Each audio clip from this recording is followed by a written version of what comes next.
Good afternoon. I want to update everyone on just one thing, which is what's been happening at our borders and especially at Dover. Last night at 11 p.m, the French government imposed restrictions on UK freight crossing to France when accompanied by a driver.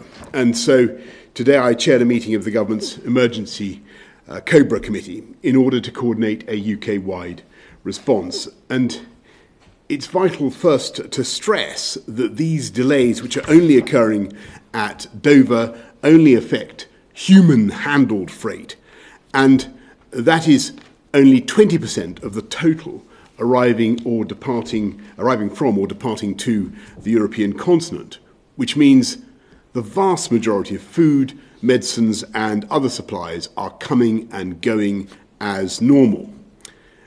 You may also be aware, in fact I'd be amazed if you weren't, that the government has been preparing for a long time for exactly this kind of event. So working with the Kent Resilience Forum, Kent County Council and Highways England, we've activated our long prepared plans with the result that we've already been able to reduce the number of lorries waiting on the M20 from 500 to 170.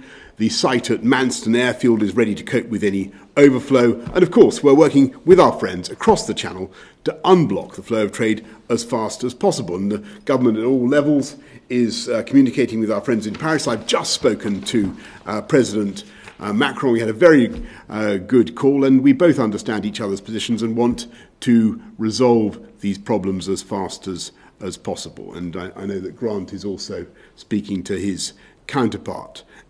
And we're working to a solution, as I say, as fast as we can to allow freight traffic to resume between the UK and France and to ensure that lorries can travel in both directions in a COVID-secure way.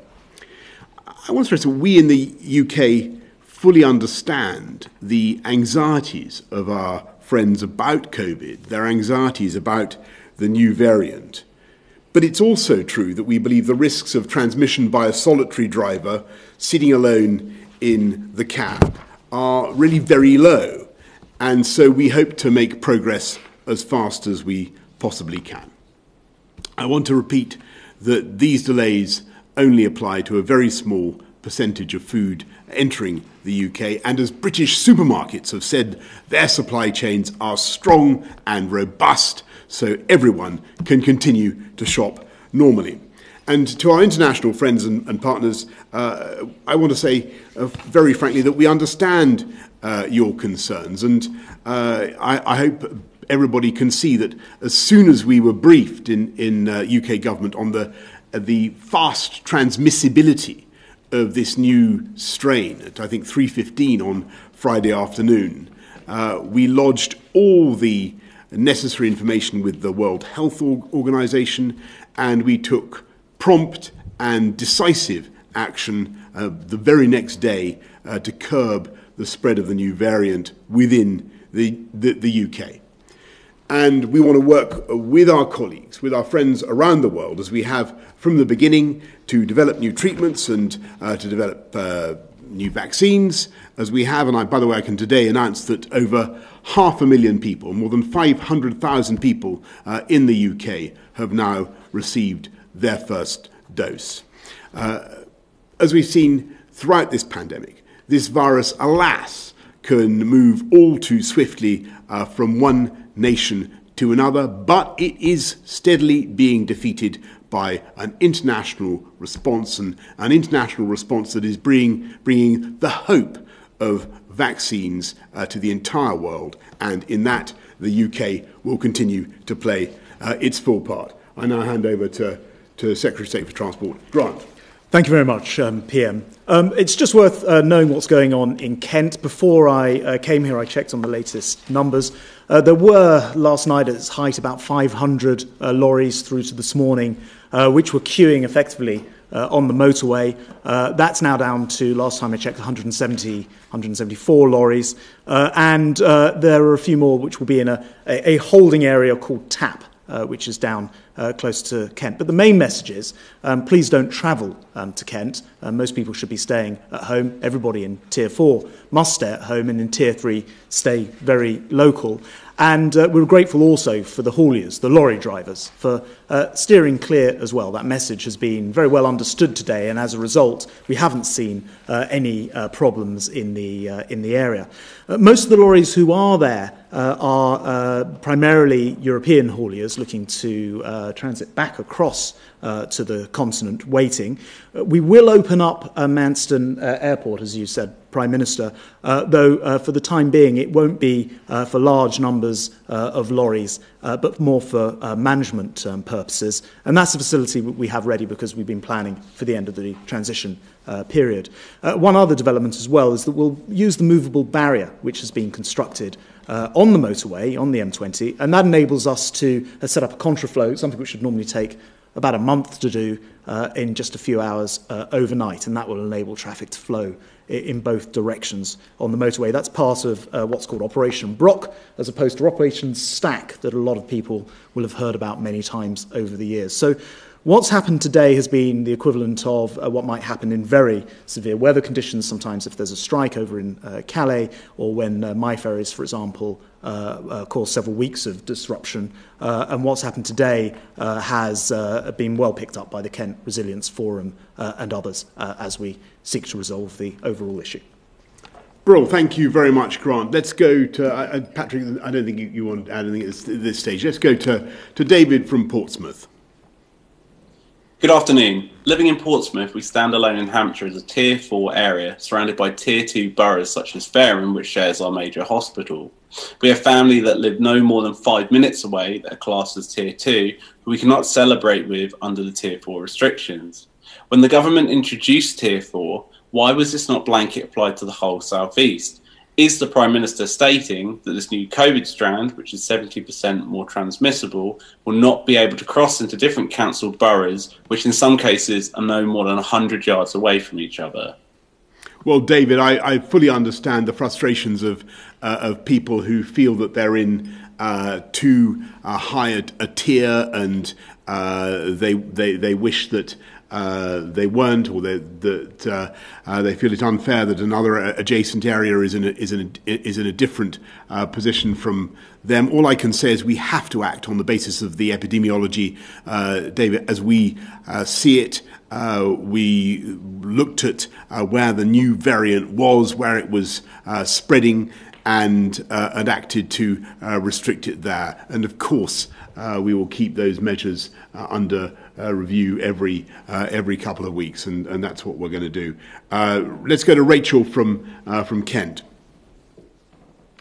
Given the new variant is spreading so rapidly in Kent, would consideration be given to rolling out the vaccine more widely in certain geographical areas and expanding the age range to include the working age population?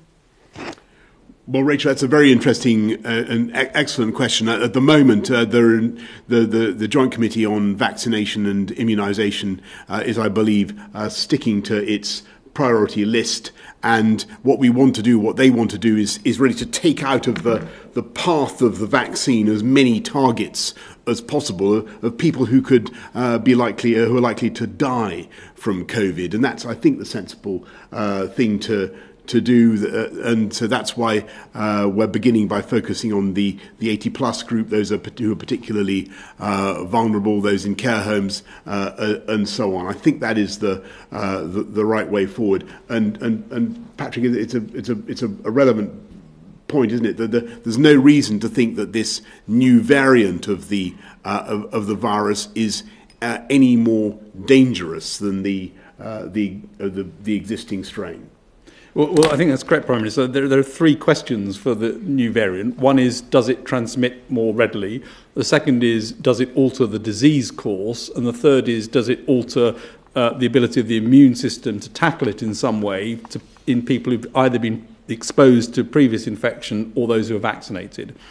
And where we are now is that the evidence that this can transmit more readily is becoming clear in terms of the data of the rapid spread of this virus across areas. So the transmission is increased We can't say exactly by how much, but it's clearly substantially increased. So it's more transmissible. That's why it's spreading so fast, and we see it growing in many areas.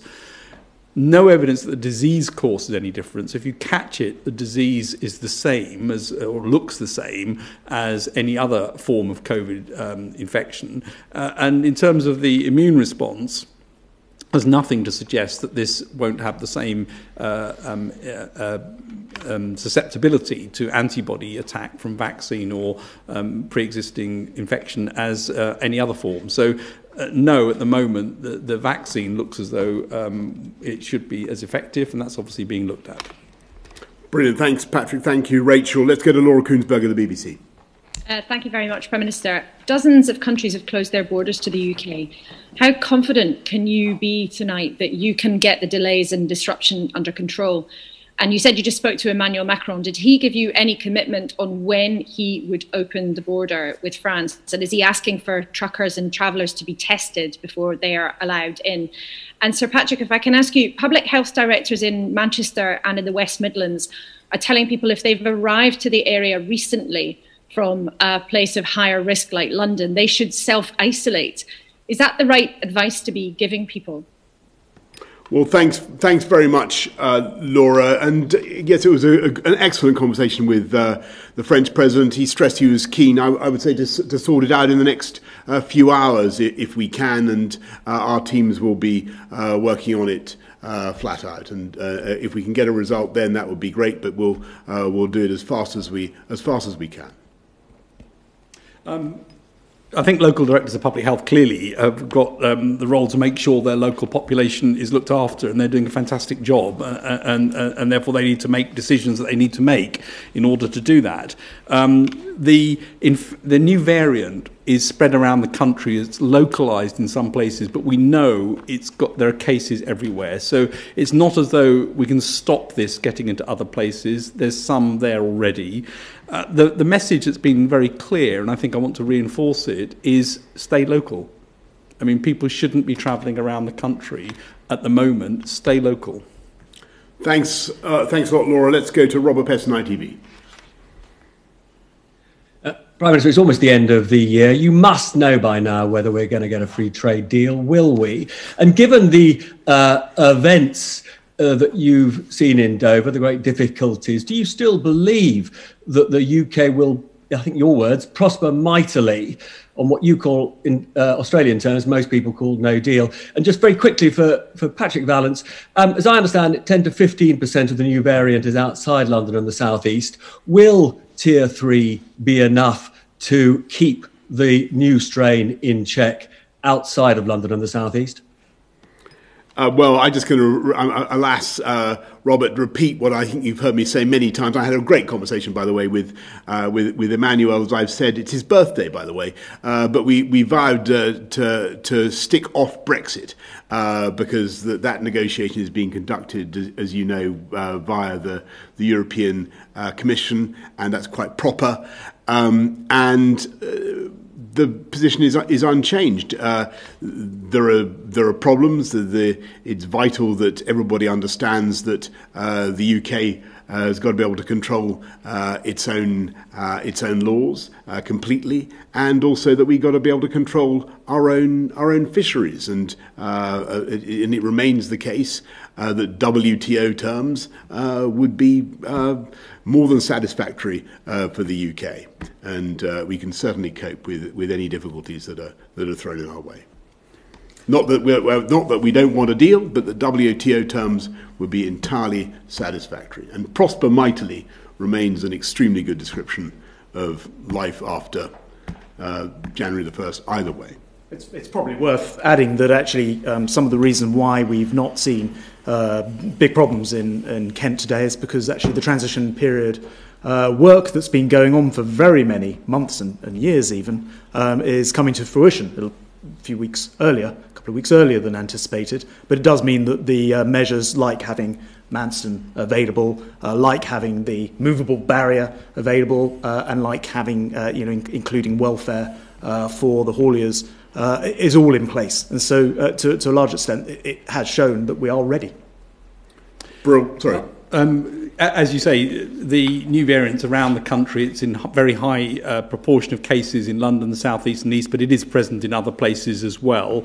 And the lessons I think that you have to learn about this virus generally is it's important to get ahead of it in terms of actions. It's important as rates start to go up that things are controlled. And so we need to monitor the rates very carefully, look at them all the time, regularly, as is being done by Public Health England, and take the action on tiers on the basis of the evidence as it accrues.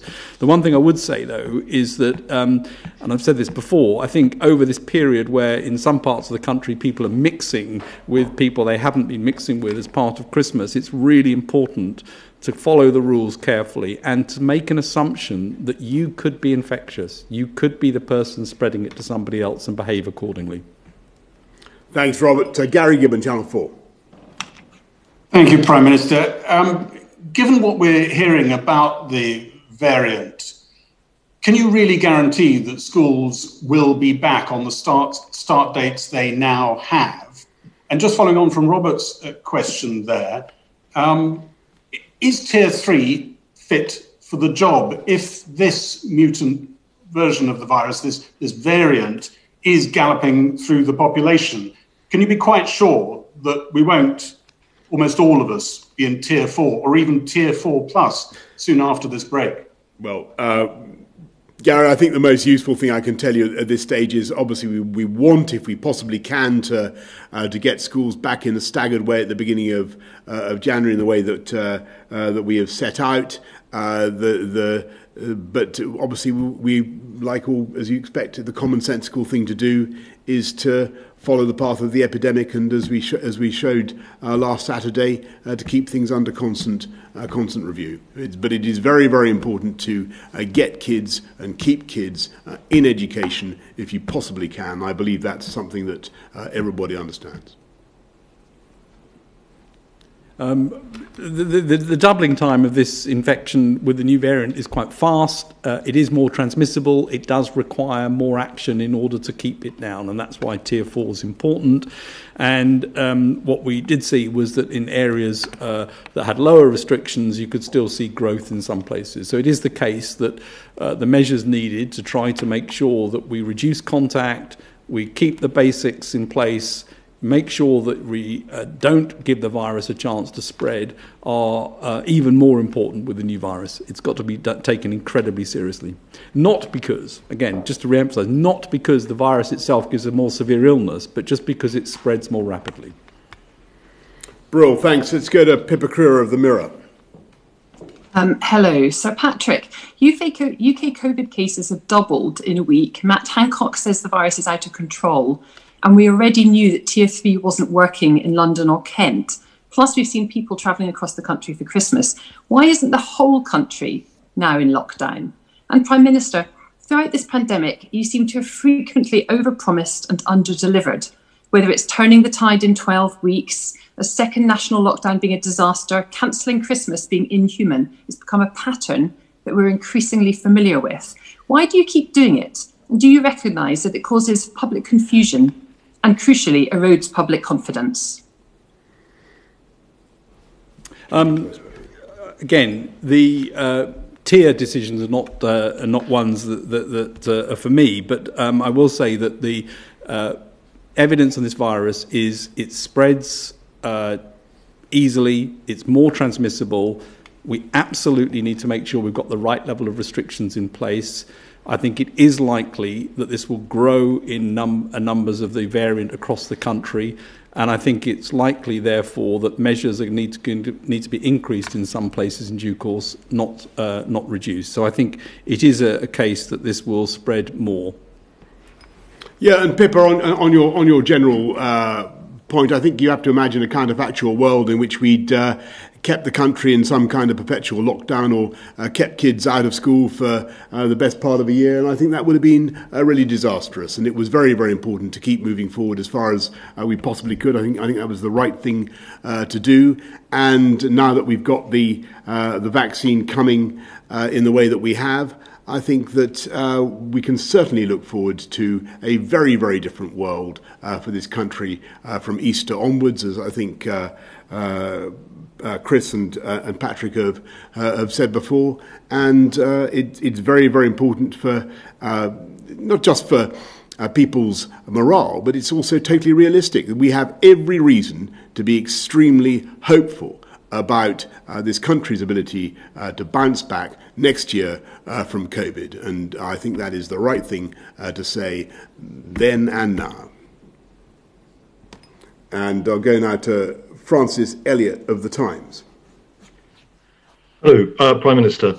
I'd like to talk about lateral flow tests. This is something that you've repeatedly held up as a way out of this. Is it your hope and expectation that we'll get to a point where they can be self-administered, and what sort of change would that mean? And Sir Patrick Vallance, do you agree that that they should be self-administered? MHRA seem to have a problem with that.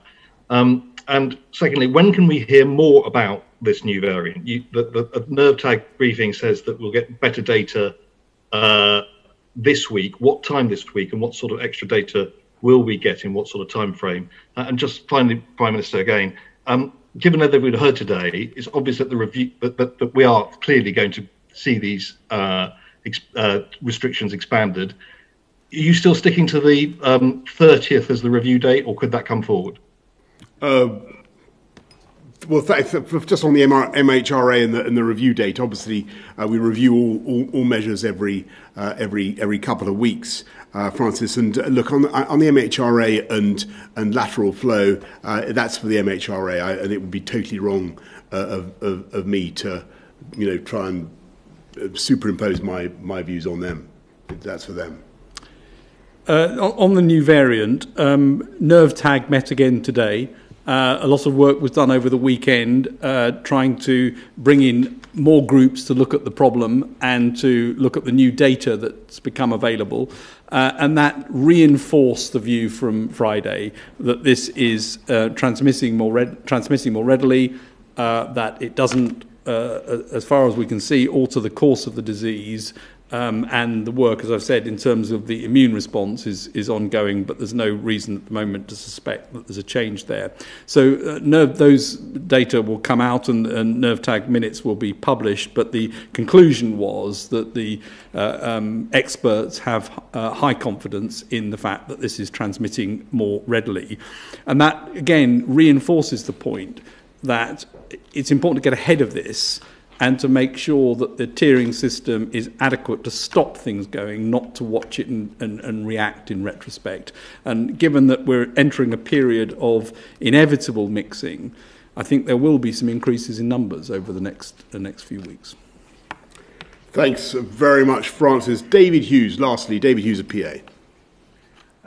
Prime Minister, just going back to Pippa's question to you about over-promising, you said it was important to boost morale. But doesn't morale take a hit when you overpromise and underdeliver, as has happened with the Christmas measures? And on the vaccine, of the 500,000 doses, what proportion have gone to people in hospital hubs, NHS workers, for instance, and what proportion have gone to people in care homes, the most vulnerable? Is it possible to do mass-scale community vaccinations with the Pfizer vaccine, and how many doses have we got this year?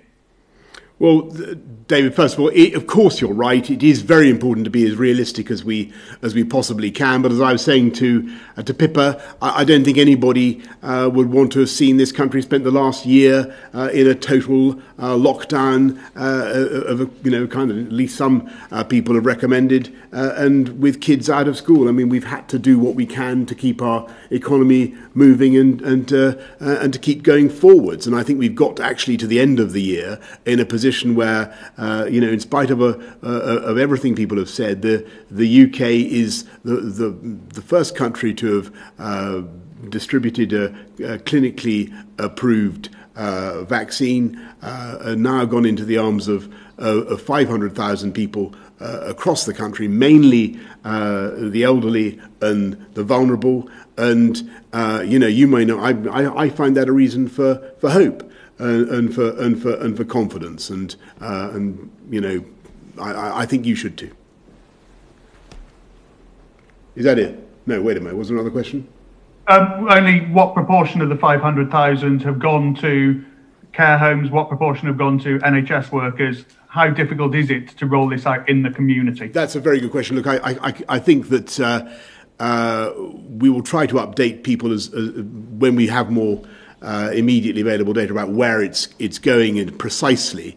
But my understanding at the moment, it is very largely, it is some of it's, yes, going to NHS workers, some of it's going to care home workers, and there are all sorts of good reasons for that. But the vast bulk of the doses at the moment are going to the over 80s and the particularly clinically vulnerable, which is, I think, what people would want and expect, because what we want to do in these early stages is really take as many potential targets for the vaccine, those who really are at risk of dying, alas, from COVID, and get them out of the path of the disease. And that's what the vaccine does. Okay, everybody, thanks very much. Thank you.